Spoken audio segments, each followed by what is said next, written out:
Hi, Andy. Welcome to the Debrief. Hey, thanks for having me. Yeah, good to have you here. This is going to be fun. All right. For the first timers out there, this is the Debrief presented by BrightHire. The Debrief is a series of conversations with founders, executives, and talent thought leaders on how they've built talented and diverse teams. I'm your host, Teddy Chestnut, BrightHire co-founder, and today I am truly thrilled to welcome Michigan native, former executive, act on Salesforce, Oracle, small companies that you may have heard of, and of course now CEO of UserTesting, Andy MacMillan. Andy, thank you so much for joining me today. Yeah, it should be fun. I'm looking forward to it. Nice. Okay, we're here to actually learn from you, hard-earned experience building, developing teams, especially, of course, the team at UserTesting, where you've been expanding your international footprint recently. So I'm excited to talk a bit about that. But we like to start the debrief with a bit of like rapid fire, just to get the juices flowing. Ready? Perfect. Cool. You're apparently a hockey fan and you still play. I do. I played last night, actually. It's nice that things are opening back up and getting out on the ice. What time was your ice time? We started at 10, so I was out a bit That's late, that's an early game. yeah, they get a whole lot later. I've played my whole life, actually. I got sidelined by COVID and now like a bad hip, and I'm too young for that stuff. But what position do you play? I'm a defenseman, but I don't stay home very well. I remember in high school, our program had defense in quotes. They printed that and thought that was quite funny. So Okay, yeah. we could spend a lot of time talking about this because that was exactly the same thing. What's the gratifying play for you in hockey? I'm a big fan. I think any of the tic-tac-toe goals I think are special, like where it's a rapid fire two passing in the net. I think those are the prettiest. Nice. Michigan native, so we grew up with skates on. Yeah, started pretty young. I brought home a flyer from kindergarten that said "Learn to ice skate," and my mother thought that sounded cute and fun. And then between me and my four brothers, I think we played 70 seasons of ice hockey growing up. So I don't think she Know that realized she was signing up for 4 a.m. exactly. Few flyers have done as much damage to a schedule as that one, but yes. Totally. Nice. So Michigan native, now you're in San Francisco. What do you miss most about the Great Lakes state? I love the Midwest. I think there's a certain attitude in the Midwest that I enjoy about what people do for a living and hard work that I think is great. And I do miss the seasons. I mean, I'm not sure I miss winter in February and March and April, but the early part, November, December, the first couple of snows, I think are special. Nice. We'll talk a bit more about this later in the conversation. Introvert, extrovert, ambivert, somewhere in the middle. How do you classify yourself? Way off the scale on extrovert. COVID's been hard being in my garage talking to people on Zoom, but thankfully we have Zoom. If it was just phone calls, I would have really struggled. That would be really tough. Last one. What's your favorite interview question and why? Like, what are you looking for when you ask it? Yeah, I like to ask people, and I stole this interview question from my father, who is an executive, and this was his favorite. And I think it's a great interview question, which is I asked people to tell me about a time when they were wildly successful while significantly under-resourced. And I think it's a way to get people to explain when they've been creative, when they've been able to align maybe resources they didn't own to go get something done. Because I feel like the opposite is, you ask people about their most successful moment and they tell you some story about, I don't know, how they were on the chatter team at Salesforce when that launched. And it's sort of like, well, yeah, but also it was Mark Benioff's main project and he had half the company working on it. So like the fact that it was successful is impressive, but maybe wasn't the fault of the person I'm interviewing per se. But when somebody says like, yeah, I had this project I thought was really important. It was under-resourced. I had to go find the way to get it done to make it happen. I think that's what I'm looking for out of folks when I'm hiring. Which half of the equation is actually more interesting to you? How the person describes what wildly successful was, or how they describe what wildly under-resourced? I love the question because I think that's what makes the interview question so interesting is to see where people index. I actually think it's the second part that is more interesting to me. So yeah, they can gauge wildly successful or tell me what was great about it. But when they pivot to what they had to go do to make that happen, and when they talk about, was it creativity? Was it again, getting other folks in the organization to think about what they're doing? Like what was that strategy to go make that happen? I think is where you really learn how people think about solving problems and how they take problem solving into action. It's a great setup for a close because you can be like, well, you won't be that wildly under-resourced here. or you're just setting expectations. Be like, well, you've been successful in that sort of situation before. You're walking into the exactly same thing. So good luck. Exactly. And she'd write it down. Be like, remember last time when you told me you didn't need all these resources? Well, great. Like, here you go. So let's go. All right, I'd love to talk a bit about your path to CEO, kind of how you got there and how it's changed your vantage point on teams and building and hiring.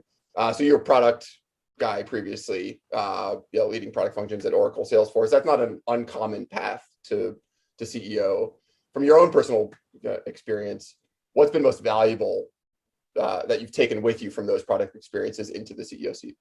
Yeah, I think there's a couple of things. One is, and maybe it ties into that interview question a bit, which is I think product management is an interesting function in a tech company because you are sort of ultimately responsible for the success of a product, but you don't directly control most of the resources that make that happen. You usually don't run the engineering team. You're certainly not running the sales team or the marketing function. And anybody who thinks a product is successful without those things is pretty mistaken.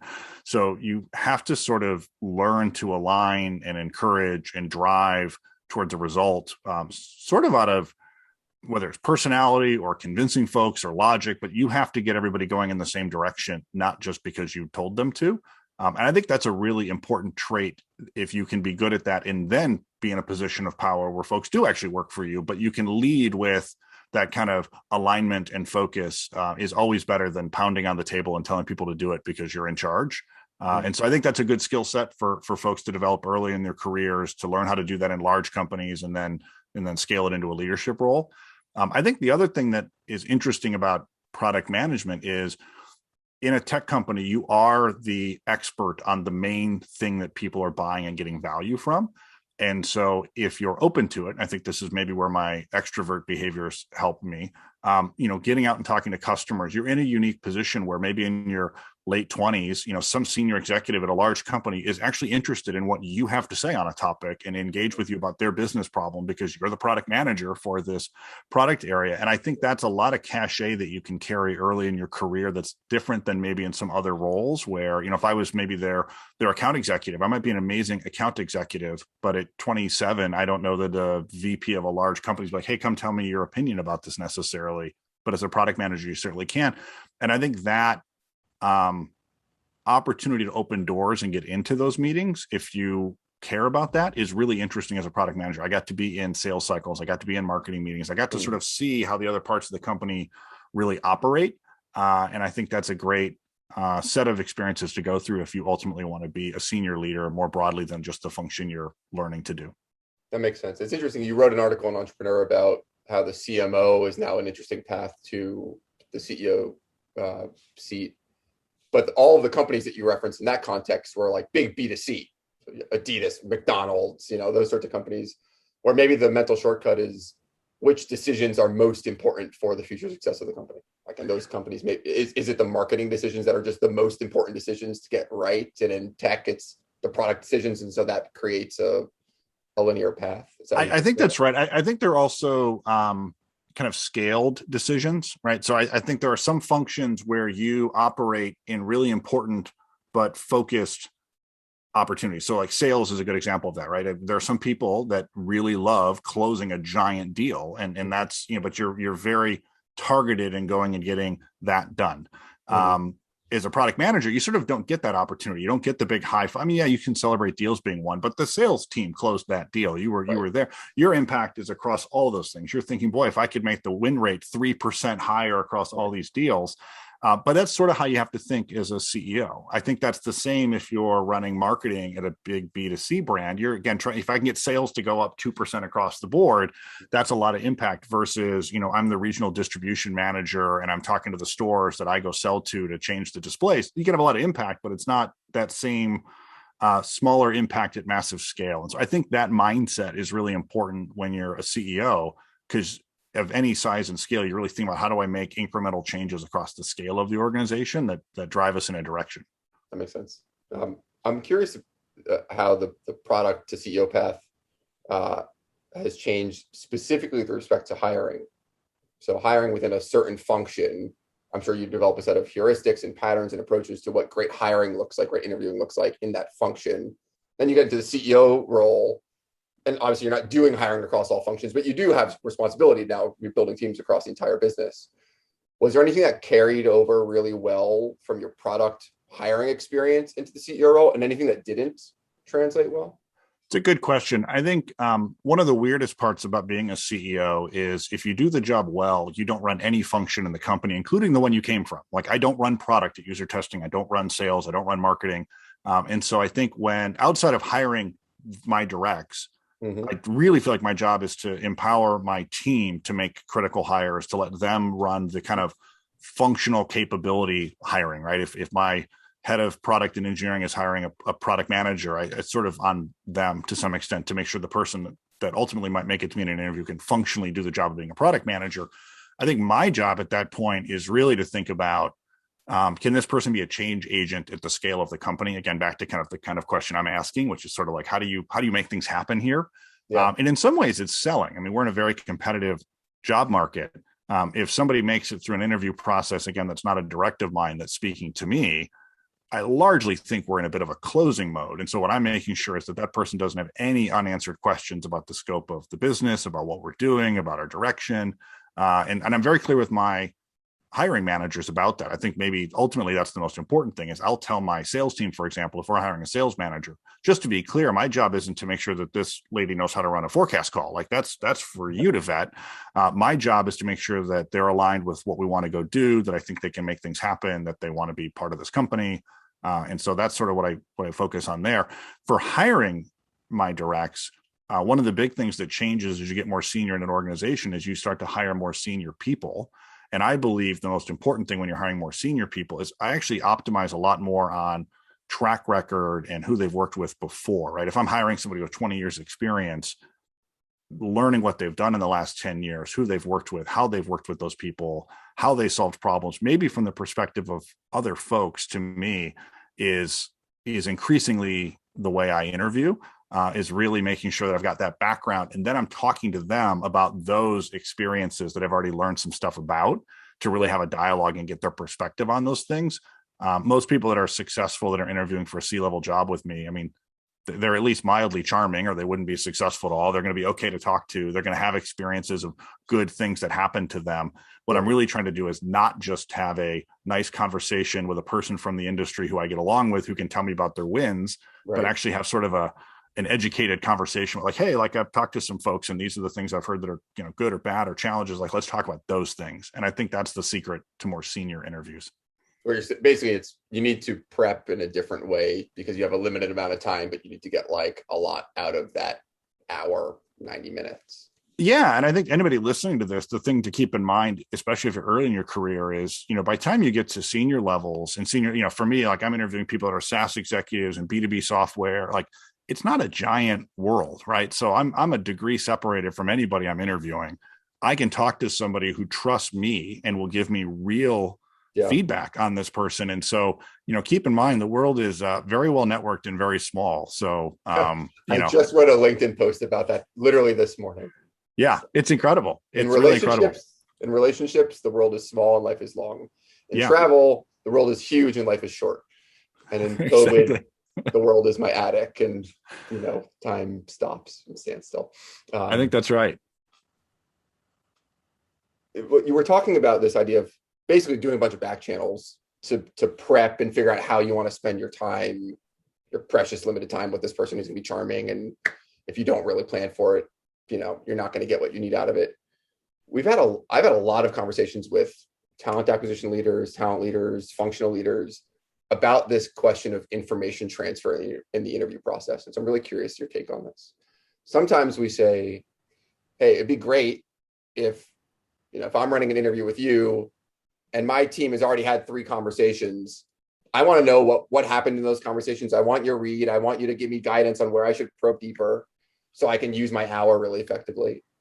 And sometimes we hear, no, whoa. That's just going to bias Teddy. We don't want him walking in with preconceived notions about who this person is. So we don't want any information transfer whatsoever. We want Teddy walking in with the plan on what he's going to ask. He's going to ask those things, and he's not going to have any of that color commentary beforehand to, anchor on what he thinks about Andy before he walks in the room. How do you think about the balance between those two? It's a great question. I view myself, again, maybe if I'm not interviewing a direct, right? So to your question, like I'm helping somebody else in an interview process that they're driving as a hiring manager. I sort of treat this the same way I treat, showing up to a marketing event or going on a sales call.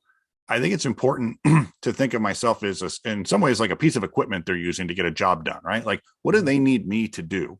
I think asking them is the simplest way to get to the answer to that. So I'll talk to my head of sales and say, hey, like, you've got me interviewing this RVP candidate. What are you looking for me to do here? And get very clear about that. And it may be, hey, I just want you to come in fresh, get a read on this person, and give me some feedback. Okay, like I can do that. Or it may be, hey, we've run through this process. Here's where we've got questions. Here's where we don't. I do think with my time in particular at the CEO level, people tend to be a little protective of my time. So it tends to be, if they're asking me to interview somebody, there's some reason that's happening. Right. And so I want to make sure I know what that is. But I do think it's part of it's just being a good participant in a process. I'm a big believer in something I call participant leadership. I think servant leadership is a overused and slightly backwards concept. I like to think I'm participating with the team in something they're trying to get done as a leader. So taking that mindset and saying to them, hey, like, I'm going to participate in this process that you've asked me to participate in. What do you want me to help do in that process? Yeah. I will also say, hey, do you want me to go do back channel references in my network on this person? Importantly, when I do that, I do the reference checking. I don't pass them off because I don't think they'll get honest information. Like, I have the relationship with the person I'm talking to, so I'll go do that work. And so I'm very direct. I'll ask people, what do you want me to do in this process? What are you looking to get out of it from me? I also remind folks that when I give you feedback, it's simply just that. In fact, we hired someone, I'm going to say 4 or 5 months ago, I think it was, where I got invited to an interview process, and we were 3 candidates. I ranked them, which is what they asked me to do, and they picked the person I ranked last. And they called me up and said, hey, just want to let you know, we didn't follow your. I said, hey, it's your hire. It turned out it's been a great hire. Like, I don't know if the other 2 would have been good or bad. But again, I think that's also important if you're more senior and you're entering the process. Just be clear with people, like, hey, it's ultimately your call. I'm here to support you in this process. I'll play the role you need me to play, and I'll give you my feedback. But then you're the hiring manager. You make a decision. And I think that's really important. I think this sort of consensus interviewing, I have a lot of challenges with, even internally. We talk about, like, ultimately you're the hiring manager. You're responsible for making this decision. So that's where the agency kind of needs to sit. Yeah. Is there anything any information that you'll say to that hiring manager who's teeing you up to play a role? I don't want you to share this with me before I meet with this person. No, I'm pretty flexible, right? So if they want to share concerns or thoughts, like, that's all fine. If they don't, I'm okay with that too. Whatever they think is most helpful, I'm pretty adaptable. Makes sense. It places a lot of onus on the hiring manager to, like, figure out, okay, who do I want this person to speak with? Where do we need to probe? Or, like, there's an orchestration element to running an interview process, certainly as you get more senior. How do people learn how to do that job well? I don't think most people do very early in their career. I think it takes time to learn how to hire well. I think most of us have gone through bad hires and hiring mistakes. I think it's one of the most important things, if not the most important thing you do as a leader. I think the 2 things I really look at leaders to do is hire and make decisions. Like, that's what you get. That's what leadership is. It's hiring and making decisions. And on the hiring piece, I think it's getting to know yourself as a hiring manager. Like, one of the things I've learned is I generally really like people. Like, put me on a Zoom with somebody, I'll have a pleasant conversation. I will like them. I have to sort of index away from that. I have to acknowledge mentally to myself, like, I'm going to get on a Zoom with somebody and I'm probably going to like them. Like, I'm going to have a nice conversation with them. So beforehand, like, what am I really trying to get out of this hiring conversation? And it's not going to be, did I enjoy speaking to this person? Like, it's going to be like, did I answer the questions I had ahead of time? So I think it's sort of learning yourself as an interviewer and kind of what do you need to do. I think it's also thinking about the process, to your point, of putting some onus on the hiring manager to really think through what they're trying to do. So one of the things I'm trying to do here at UserTesting is get us to have smaller numbers of interviewers, because I think we've gotten too consensus driven, where it's like, well, I talked to 12 people participate in the process. I think it's brutal. We don't do that, but, like, as an example, it's brutal for the person. It's brutal for the person being interviewed, and the question is really like, is that going to be helpful to have 12 sets of feedback? Like, it's probably not, right? So giving people guidance, like, what are you really looking for? How do you get the right people to participate? Ask them for the right kinds of feedback and get to yourself to a place where you can make a decision. I don't think it's something that we as an industry train people very well on. I don't think it's something as an industry we have a lot of vocabulary around even yet of like how to be a good hiring manager. Yet I think it's one of the most important things that separates really successful, especially more senior executives, than those that are less successful. Along your journey, whether at Oracle, Salesforce, did you ever have a mentor who leaned in on this topic, who actually worked with you on hiring and interviewing and team building and any of that work? Or did you literally just have to learn it on your own? I would say it's mostly been learned on my own, but I've had a few folks here and there in certain processes that have been helpful, right? So I wouldn't say anybody's ever put their arm around me. So like, I'm going to help you be a better hiring manager, which frankly would have been great. Like, I think more mentors should do that, realizing a lot of the success of somebody you're mentoring is going to be on who they hire. Right, who can they pull in? Yeah, it's like one of the most important skills, but we don't really talk about it all that much. But I would say along different hiring vectors, there are certainly people that have at points in times given me bits of feedback that have been really helpful. One of them has been recognizing when you're changing an organization that sometimes you have people participating in the process that have a huge bias towards maybe not changing things. Right. So again, like just having an awareness as a hiring manager, what am I hiring for? What am I asking the people that are participating in the process to be a part of is really important to getting the right outcome. How do you, in that sort of an instance, how do you set the right expectations with the hiring team up front, or are you being selective about who you even bring into the interview process so that you don't get color from folks who, aren't aligned? Yeah, I think it is. I think it's, again, being deliberate as a hiring manager of what am I trying to accomplish and not just going through the motions. So, and I have a couple sort of rules I follow that help me with that. One of them is I often don't have people who are going to be on the team participate in an interview process for a manager. And I'm very upfront with folks because I think this is becoming a thing people sort of expect. It's like, oh, I should be part of the process. And I tell them, one of the reasons I don't do that is when I'm hiring a leader, they're going to come in and some things are going to stay the same and some things are going to change. When you interview them, you're worried about what they're going to change. And so you're asking a bunch of questions to make sure you're going to get out of them what you want to get out of them as a person on the team. This person wants the job. They're trying to give you the answers they think you want to hear to get the job. And so we could end up in a situation where we hire someone who is now sort of committed to things in the interview process that ultimately they might want to just undermine them as a leader. That might be really good ideas. And so I'll tell them, I'm happy once we're down to maybe a final candidate who are ready to make an offer, like you go grab a coffee with them or something. Like I'm not, opposed to you meeting them, but I want you to know, like, this is the person we're planning to hire. I think it just creates a different dynamic. And so again, for me, it's just being thoughtful about what's going to happen during this process. What am I looking to do in this process? And again, when hiring leaders, one of the things I might be trying to do is change things. Yep. So acknowledging that, right? Mike Gampson, I ran the first one of these conversations with him. Now the CEO of Relativity, was head of sales at LinkedIn, but talked about in his early days making that exact mistake, giving like veto power to a bunch of folks on the team who interviewed their potential future boss and threw up all over that person and needed to change the org. And he really thought this was the right person and then felt like he couldn't. And he also didn't establish their roles effectively.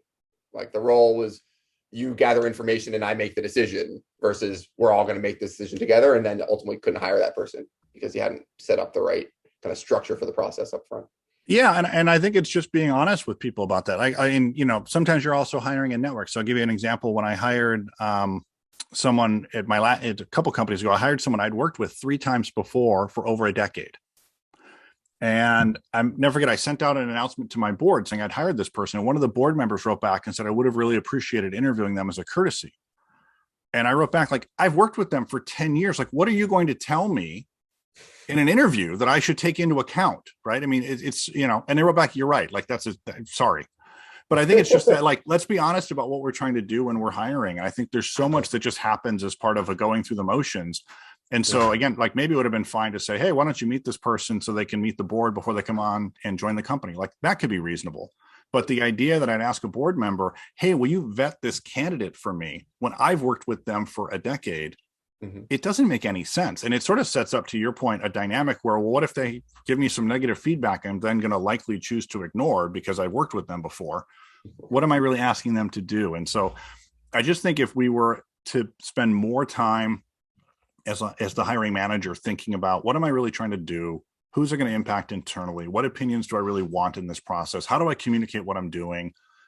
Even like I just hired a CFO during COVID, during all this. I hired a CFO, and I told my staff, like, most of you aren't going to be in the process.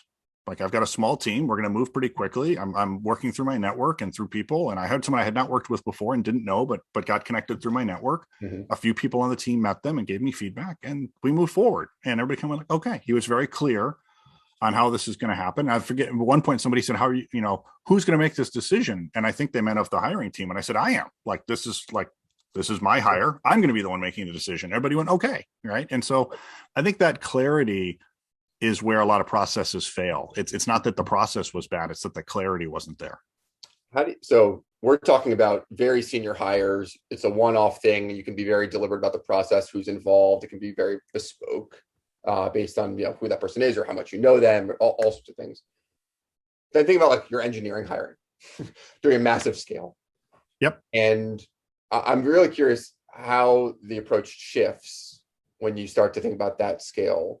Now you have lots of different hiring managers hiring for what should be similar roles, but maybe approaching the process in different ways. Now you have a talent acquisition team, recruiting team that's probably much more involved in trying to shepherd that process. What translates from your approach at the exec level down to at scale, and what do you have to do like fundamentally differently? Well, I think you still need to give sort of guidance and empowerment, right? So again, you're going to have hiring managers making individual decisions. And so, being clear, like, know what you're hiring for, be deliberate, do the work, right? Value the candidate's time, value the time of folks participating. I think one of the things we've tried to make really clear is no process entirely de-risks hiring, right? You can be thoughtful to de-risk hiring, but it's often not the more people that talk to them, for example, it de-risks the process Right. So I think you can give guidance and best practices and tools to help people be better interviewers and better hiring managers. I think you can be thoughtful about how you approach the process, but ultimately, I think the number one thing is telling your hiring managers, this is something we want you to get good at. It's something we want you to practice and build a skill set around. And it's something we want you to ultimately be accountable for. I want my hiring managers, even if they're frontline hiring managers in their first job managing people, I want them to be ultimately empowered and responsible for making good hires. Now, there's a bunch of work we can do to give them a good pipeline of candidates, that are diverse and come from different backgrounds and have different perspectives, and there's all kinds of great stuff we can do there. There's training we can give them so they understand, again, their own biases and their own behaviors. 25-year-old me would have hired the first person I met because I probably would have liked them. I'm like, hey, great, they could do the job, and I try to move quickly, right? So learning those biases, but that's sort of, again, back to being overt about training people to be good at it, giving them tools to assess their own capabilities. I think doing kind of hiring retros, like a year out, going back, is maybe that hiring manager's manager and saying, okay, like last year you hired 3 people, how did that go? Which ones, like, what did you do well and not well? Again, it's kind of this important skill set that we don't treat like a skill set. Yeah, so I was going to say, like, it's an activity that you need to spend a lot of time on. It's something that people should be held accountable to. They should be continuously improving. And those are things that happen when they're in a corporate context. You put metrics around, or accountability around, or you compensate or promote against. What does that look like at UserTesting? Like, well, it's the most scaled thing someone does, right? I mean, if you're hired to do a job and then you're given 3 headcount to hire people to help you do that job, I mean, the most important thing you can do is hire 3 really good people that can help you do that job. So one is just tying the overall accountability of the business back to team performance. I think the other is holding, again, managers accountable to that hiring. This is why I think when we try to over-engineer the decision-making out of the process for the hiring manager, you sort of create this delta between their performance in the job and the hiring they're doing. When really, I think the number one indicator of their ability to do the job well is, again, the decisions they make and the people they hire. And so in many ways, it's holding that hiring manager accountable to the business metrics and being clear with them that the main way that they're going to accomplish those metrics is making good decisions and hiring the right people.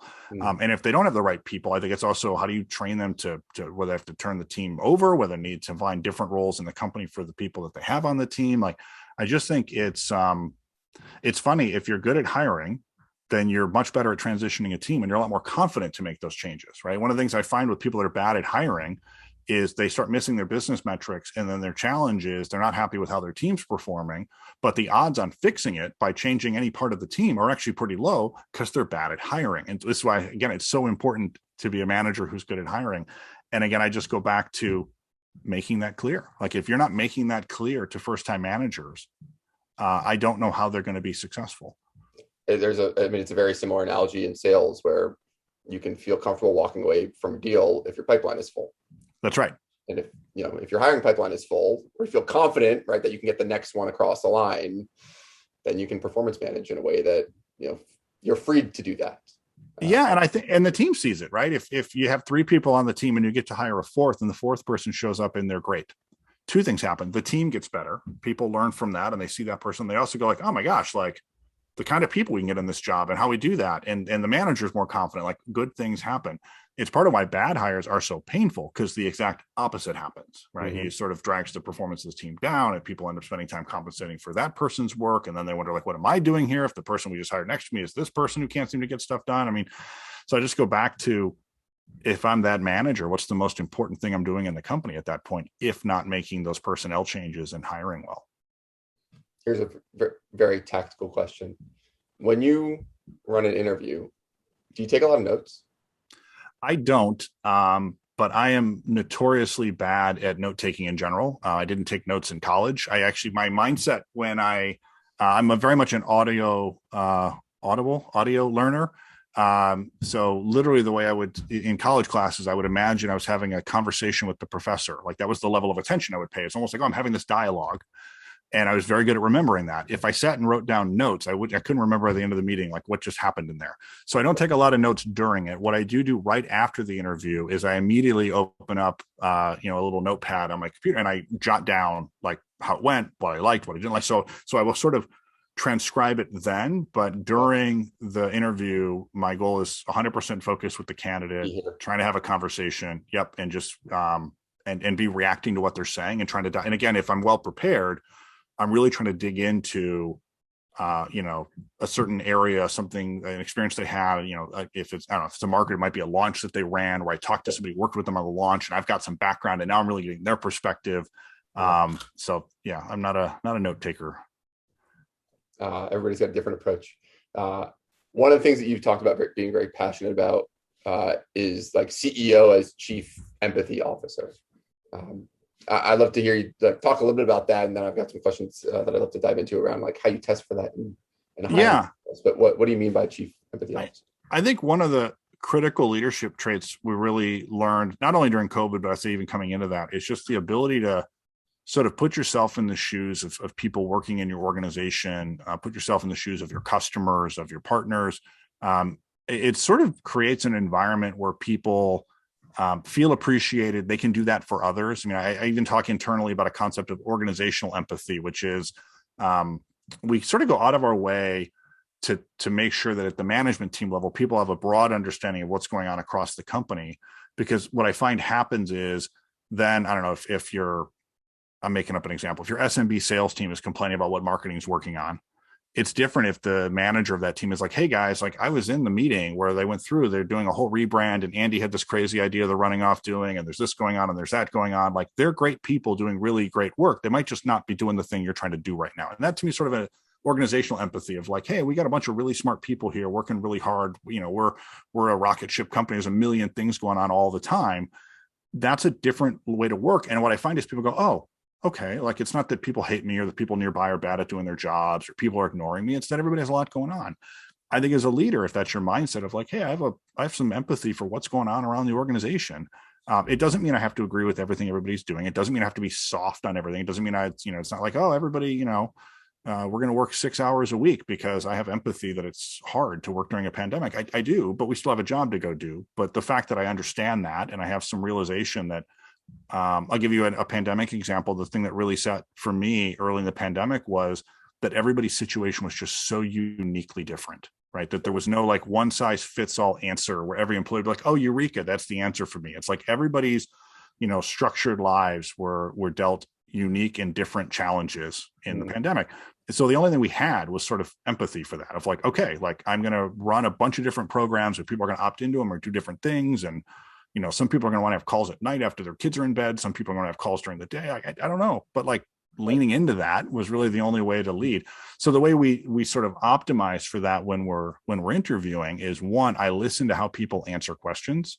You know, it's not like, hey, tell me how you're an empathetic person. It's more like, hey, like, talk about challenges, talk about, again, like my main interview question, like how they talk about that. What was hard about that? You know, was it, hey, I was at this company and everybody around me was too stupid to realize this big opportunity, but because I'm some kind of big brain, I went and did it on my own. It's like, well, that's not really what I'm looking for, right? I think it's how they talk about teammates. It's how they talk about challenges. I think it's interesting, if I have some background information, how they talk about the other people around that situation. I often don't lead with like, hey, I talked to your old boss at your last company. I just say like, hey, like, tell me about the environment at this company and this big launch that you did. And like, how do they talk about that? So I think, you know, the way people frame things, how people talk about colleagues, competitors, I think is really the only way to understand how that person views the world. What kind of lenses do they use to kind of put things in perspective? It's interesting. Some folks will talk about interviewing, and they'll talk about things that they interview for, because you kind of either have them or you don't. And they'll talk about things where, when they're interviewing, you might not have it, but we can train that. Or if you come into our culture, we can develop that. Where does empathy fit in that spectrum for you? Is it like this person has it, and so I'm looking for that in the interview? Or is it we actually believe that we can, through the culture that we're creating, get people to act in ways that are aligned with that value? And so there's flexibility in the interview to say to somebody, hey, you're not demonstrating this, but we can get it out of you. Like, where does it's a little bit of both. I think there are a lot of people in business that do respond to the culture and the reward system of a company. Like, I think, you know, I don't want to understate that. So I have to sort of imagine, if this person with the personality traits they bring to it were in our model, how do they behave? How do they work? I don't know that we just teach it to them. I think it's more like if they were in this system and this is the reward structure, right? At UserTesting, I think we do a very good job of rewarding cross-functional behavior. We have one of our main business company values is be kind. And we're clear, like, be kind isn't just be nice, right? It's not just Midwestern, you know, smile and say bad things through your teeth. It's like, hey, like, you know, you actually have to be kind. Sometimes being kind is giving people, hey, here's some feedback on what just happened in there. Like, you can be kind and still be, you know, critical or whatever that might be. So I do think about how will this person, you know, perform in our environment. But there still needs to be an element of who is this person at their core. Will they respond well to that? One of the examples I give about that kind of behavior is, I used to joke that when I worked at Salesforce, I worked with a lot of the same people that I worked with at Oracle. A bunch of people moved from Oracle to Salesforce at one point. And I used to say the same people behaved very differently at Salesforce than they did at Oracle, just a very different company culture. I used to say one of the reasons was, part of what I liked about the SaaS business model was you had to be focused on customer success. You couldn't just sell them a bunch of CDs with software on it and then run away, which was how the old on-premise software worked, right? So the same people behave differently in a different company. But I do think we sort of optimized at Salesforce for who we were hiring, were the people we kind of liked working with at Oracle that had some of these traits that I think would do well in Salesforce. I think it's both. And sort of, but you have to distinctly think about that. How will this person who's demonstrating these behaviors in an interview behave inside our company? And again, those behaviors are going to be different than how they interview, right? I mean, I there's all those articles about, you know, take a person to dinner and see how they treat the wait staff. The problem with that is they know they're on an interview, right? And so it's like, I'm sure there are plenty of people that behave better at a restaurant on an interview than how they might a year later. So you have to kind of have that lens and be thoughtful about it. Makes sense. We're obviously all working remote now. What is does UserTesting have a hybrid return to work? Like, obviously this is one thing that every company is thinking about right now. Have you put a stake in the sand somewhere? Or are you still working through things? What's the approach? Yeah, I sort of joked that we were sort of operating before COVID, sort of like how I think a lot of companies are going to operate post-COVID. We were in a hub model where we have hubs set up in the Bay Area, Atlanta, and in Edinburgh, Scotland. And since COVID, we've actually opened another hub in Singapore, which has been an interesting experience, opening an office on the other side of the world with a bunch of folks I've never met in person who now work at our company and are doing very well. But in that model, still about 25% of the company before COVID was remote. So everything from sales to engineering, back office, like people in any function could work remotely. And our office culture was very much like, we have an office, you're welcome to come use it. But if you want to work from home today and like pound out a bunch of code or call a bunch of customers, like, fine, like that doesn't bother me in the slightest. I think that's where a lot of companies are going to go. I think it's largely what we'll return back to. I do think we'll see our remote workforce continue to grow as a relative proportion of the company. Mm-hmm. And I do think we're going to more deliberately put together programs to get people together every so often. So for example, my product and engineering team already, again, had a lot of remote folks in it, and they were running I think it was 3 times a year, the whole group would get together and but it was very structured, and it was like a collaboration kind of thing, like almost like be a hackathon and a big ideation kind of stuff. And so I think we're trying to find that balance, but I think we'll continue to embrace a lot of flexibility, a lot of empowerment, but I still think there's value in having hubs and having office locations to operate from. That makes sense. Yeah, it feels like hub and home is the new model. How does it influence what you think about hiring? So you talked about opening an office in Singapore. You hire a bunch of people. The team hires a bunch of people they've never met before in person. Is there anything that keeps you up at night about that sort of an interaction in the hiring process, or do you de-risk it in certain ways, or do you actually it's just way more efficient and it's easier and it's faster and there's no downside to this at all? I'm sure the answer varies a ton by hiring manager, maybe more so than by company itself. For me, I've actually found it to be, I think, a better process. I think you're right on the faster, easier kind of stuff. What it does for me is it creates some barrier between, as I said, I tend to like people, right? So I go sit at a coffee shop and chat with somebody for an hour. Sort of drives some people crazy, but I could just sit and chat, right? It terrified my mother. She's always worried when I was a little kid, I would just wander off talking to a stranger, perfectly happy to just have somebody listening to me. So for me, that's not a really quantifiable interview set for me of like just enjoying meeting with somebody. And so instead, when it's like, okay, well, I'm going to spend some of the time I might have spent traveling to that, getting prepared, talking to some folks, I'm going to get on a Zoom. Yeah, this is better, again, than just a phone call. I feel like you can build a little bit of a rapport, but it's less rapport building. That's actually what I'm trying to index against to some extent. Like what I'm really looking for is functional capability. How are they going to get the job done? They do need to be a nice person. They do need to demonstrate our values. But again, for me, I'm really listening to how they answer questions, not their personal interactions with me to figure that out. And so I think in some way, for me personally, it's kind of de-risked over-indexing on liking the person I'm interviewing versus interviewing them. I'm sure for some people, it's a huge barrier if that's not an area they naturally are strong in. Yeah, you're way on the extrovert side. I wonder, there was actually some research that you talked about, like introverts less likely to get high-paying jobs, maybe challenging with the interview process. I wonder how this sort of format shows up for them. Right. Yeah, that's a great point. And so I think it's been in some ways helping me with that. I also think early on in the pandemic, I think less so now, we sort of over-indexed also on hiring in our networks because so again, like I mentioned, we opened an office in Asia Pacific. I've never met the person who's running that office, but they did have a connection to our company. They had worked with one of our sales leaders before. So again, and that's worked well for us. I don't think you can entirely hire a network, but we sort of leaned into those. And I think that's sort of been beneficial as well. Yeah. I was actually going to ask about, Edinburgh and Singapore, right, putting roots down overseas, halfway around the world. What are like the most important things that you think about getting right when you're building an outpost somewhere where you haven't operated before? Yeah, I think I think culture and getting to scale. I think one of the challenges for a lot of companies when they're trying to expand is you sort of want to like put your toe in. And it's hard to do that and be successful. It's sort of like you kind of have to jump in the pool and get to some critical mass and get to culture. I think it's getting this right balance of acknowledging that you want to have some degree of local culture. You don't want to just pick up like UserTesting San Francisco and drop it in Edinburgh, Scotland and expect it to be exactly the same. I think that's a big miss. But you want to have some of that blend. And then the other thing that we do that I think is a bit unique is in all of our hubs, we do all functions. And I know there's a tendency in a lot of companies of like, oh, we have like an R&D center and we have a sale. Yeah. And I think the challenge there is you do create very different cultures in those locations. Yeah. There's the problem of the offshore or outsourced R&D center being kind of ivory tower-ish. They never actually hear from support or talk to customers.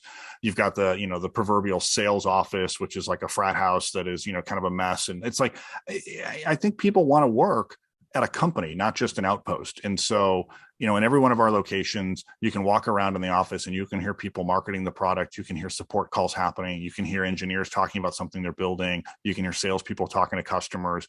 And we hear from every one of our hubs. I did this in my last company, where we actually had astounding retention rates in India during the big tech boom there. And all the tech team there said, well, we like working at this company because we have sales and marketing and G&A and all these things in the office versus down the street where it's just an R&D office. Mm-hmm. And so, again, I think that builds culture and it builds engagement and it makes people feel part of a company, not just an arm of a company. And so I think that's been really successful for us.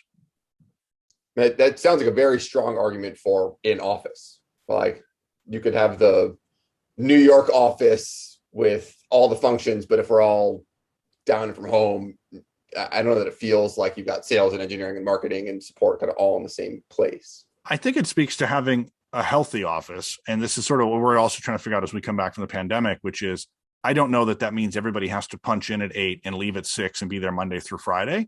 Mm-hmm. I also don't think anybody wants to show up at one of our offices and have it feel like a library where they're the only one there. Like, why not just work from home at that point? Although there are people that just need a quiet place to work and their home isn't the place. So that's fine too.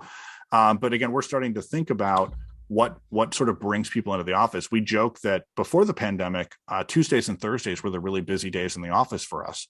And it was because we brought in food on those days. Of course. I don't think it's because people thought, oh, I really need a free lunch, I'm going to commute into the office today. I think it was, hey, if my team's going to get together, let's go in on the day when everybody's going to be there. And that's tended to be those days. And so I think what we found was you sort of ended up with these flows that would come through the office. And so, before the pandemic, you could go into our San Francisco office on Monday, there might be 35 people there. You come in on Tuesday, there's 135 people there. I was okay with that. Some people aren't. They start trying to do a cost per square foot and all this kind of stuff. And I just, I'm worried about people being productive and successful and collaborative. And so, to your New York office, at some point when I have enough people in New York, we'll put an office space together. And I'd love if there's kind of a flow that goes through that office every so often, but I don't need, a security guard standing there watching badge scans to make sure that everybody's sitting in their office all day long. Right. Have you co-located recruiting in each of the offices that you've opened? We do. Yep. We have recruiting in every one of those locations. Although they aren't purely tied to those locations, they also specialized a little bit by function. So we're sort of like a lot of things. It's sort of freedom within frameworks. It's like, I want to think about how to have people in the different locations. I also want to be pragmatic. If I've got somebody running an engineering search out of Atlanta, but we hire engineers everywhere from Vancouver to Edinburgh, like, I'm not going to make them only look in Atlanta or in the US. So we're sort of making sure those resources are distributed, but also, again, give people some flexibility and some empowerment to get the job done. So you've, I'm sure, worked with recruiting teams of different size, scale, resources, different approaches and models. Is there anything that strikes you over the course of the series of partnerships that you've had with the talent team and with the recruiting team in particular that is like best in class? Like, what does great look like in that partnership for you as a business leader? I think great to me looks at being very clear on what it looks like to have a great pipeline, but then also, again, some creativity and empowerment so that they can surprise us a little bit too, right? So I want a recruiting team that says, okay, like, I've met with my group of hiring managers, I'm building a pipeline, I'm thinking about where I'm sourcing, I've got the flow, I get what we're doing, but I'm also thinking about, like, hey, where is everybody else not looking? What are the creative things that we should be thinking about? What are the other sources of talent that we could go find? And so I think either end of that pendulum is a problem. Like, if I've got a hiring manager who's like, hey, I'm working with my recruiter and I just want them to go find me 3 engineers with this background, and they keep sending me really creative, interesting ideas, but nothing that looks like what I'm hiring, that's not going to go very well. I also think if they're just overly prescriptive, like the hiring manager told me find this, and I'm just all day long trying to find exactly this, I want their expertise. I want them as a recruiting manager to be thinking, what are we actually trying to solve? Like, how can I creatively help be part of that solution? So I think it's trying to find that balance between really being in lockstep with the hiring manager, but also creatively thinking about the core problem and thinking about where are the opportunities? Because look, hiring is really competitive. You've got to be thinking about what can I be doing that everybody else isn't doing? Where can I be looking that everybody else isn't really looking? What kind of skill sets can I be finding? And so I think that's part of it too. This is another thing that certainly emerging leaders I think don't often get trained or coached in is how to partner effectively with the recruiting team. Like what does their end of that partnership look like? What have you seen work really well, or what advice would you have for leaders earlier in their careers who are just starting to learn what a great partnership with a talent team looks like? I think it's a good example of something that sort of goes back to that organizational empathy, right? If I can have these groups working together and really understanding each other and what they're trying to accomplish and working together and building a collaborative relationship, I think you can do really interesting things on the hiring front. If it's an email address and just throwing stuff over at the wall and expecting them to be sending resumes back, and like it's really tough to work that way. Hiring's really hard, recruiting's really hard. It's, I know that there's all these like, oh, just lookalikes, find me more candidates like this. The challenge is people are unique. Like lookalikes are hard, right? You kind of have to be able to build a connection between the hiring manager and the recruiting team to really get a feel for what I'm looking for, right? The problem I'm trying to solve. And also a little bit of discomfort in just what I'm looking. I don't want everybody to look exactly alike on my team. I don't want 800 people at UserTesting that all look and think and behave the same way. So how do you kind of get that creativity going where you're thinking about the team? And I even think the hiring, again, this is where being a hiring manager as a skill set is important. Being able to sit down with your manager and say like, hey, like, what am I missing on my team? What do I need to be adding? I don't need, I just hired Bob. I don't need one more Bob. I need who's going to work well with Bob. And that's going to be different. Right. And that, then I got to go to my recruiting manager and tell them, I don't just need another Bob. I need the right complement to that person.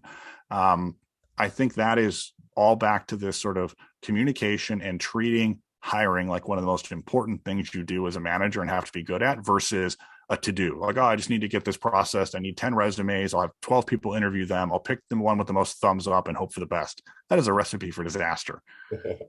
One kind of area of pressure I think that early hiring managers face and feel very deeply is around speed. Like every day I have this role open, I'm doing 2 jobs and my team is carrying an extra load. It's easy to measure how often a role has been open. And yet speed can be, a counter to being creative or strategic or building a diverse team or creating space for creativity. How do you think about, at your level, you own it. And so it's, you've been around the block. So I think it's maybe a bit easier, but for all the hiring managers, across your team at scale, how do you help them balance this pressure for speed versus whether it's quality, diversity, creativity, all the other things that come into play? I think it's to your question about the relationship with the recruiting team, right? So burning through 20 candidates that are all basically the same, that isn't what you're looking for, is a way to waste a lot of time in the process of trying to convince yourself to make one of them work. Like that's what I don't want hiring managers trying to make something work. What I want them doing is very quickly, and again, this is part of where it's not a consensus. I think as a hiring manager, the first person should be you meeting candidates, right? And then you might have a few other opinions, circle back, and very quick, is this what I'm looking for or not? And get right back to recruiting. Hey, this isn't it, right? And change. That shouldn't take weeks and weeks and weeks. That's happening quickly. Then you start to zero in, right? And then pretty quickly, okay, more like this, more of this. This is what I'm looking for. Let's find this. Have them meet 3 or 4 people, get to a decision. I mean, I think it's really, again, back to how much are you prioritizing? How decisive are you being? How are you communicating with your recruiting team? And communicate decisively. I think the challenge is a lot of people don't want to give direct feedback to the recruiting team. And it's tough to be negative about people. Like you don't have to say this person was terrible. You can just say, this isn't what I'm looking for this role. Right. And I think that's, again, language is important. It's being able to get back to your recruiting team and saying, yeah, those are really nice people. They're not what I'm looking for this. This is what I need. Let's change quickly. I'll send me the first few like this that you think you're finding, and I'll speak to them for 20 or 30 minutes and give you some feedback. And again, it's just prioritizing and getting that feedback loop going. And then being decisive. Once you're like, yeah, this is what I'm looking for. Great. Have them meet 2 other people and make a decision, because the role is open. You need that hire, right? And you're going to learn from it, and you're going to keep building your team. And so I think it all just goes back to really thinking about it as being a key part of the job, not a task you're trying to get through either quickly or as de-risked as possible. Super insightful conversation, Andy. I appreciate the time. It was really fun. Any final parting thoughts especially for like hiring managers thinking about doing this job, this difficult job of hiring really well?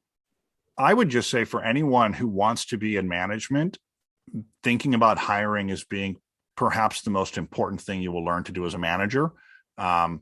And again, as you scale through your career, you're going to be hopefully building teams. Like that will be the number one thing that you do to be successful. And you're going to have to learn to hire people that don't do what you do for a living. You know, I mean, at some point I had to hire people like sales managers. I've never been a sales manager. Like you're going to have to, and that's going to be harder than what you're doing right now as a hiring manager. So really thinking about it as a skill set, being honest with yourself about your hires. And sometimes people don't want to oh, I made a bad hire. Nobody wants to admit that. It's like, well, like learn from it, right? Talk to your boss, say, hey, I made a bad hire. What did I do wrong here? What should I do differently? And really think of it as a skill set, I think is an underappreciated skill building activity for a lot of early managers. And I would say just lean into it, like get really good at it. There's nothing you can do to make yourself more successful as you grow your career than be good at hiring. We're going to need like the follow on, like the Andy MacMillan course, like the LinkedIn learning course on like how to be a good hiring manager. Like the tactic. Don't take any notes. Write down stuff after the fact. I'm not claiming I'm not, just to be clear, I'm not claiming I'm perfect at it. I'm just saying it's really important to be good at it. So I don't know if I'm the one you want to learn from, but you should definitely decide that you want to learn about it. Awesome, Andy. That was a blast. Really appreciate you spending the time sharing some wisdom with the crew. Excited to share this out with the world and see UserTesting grow. You guys have been on a tear. It's fun to see. Thank you. That was a lot of fun. I really enjoyed it. Thanks for having me. Take care. All right. Bye.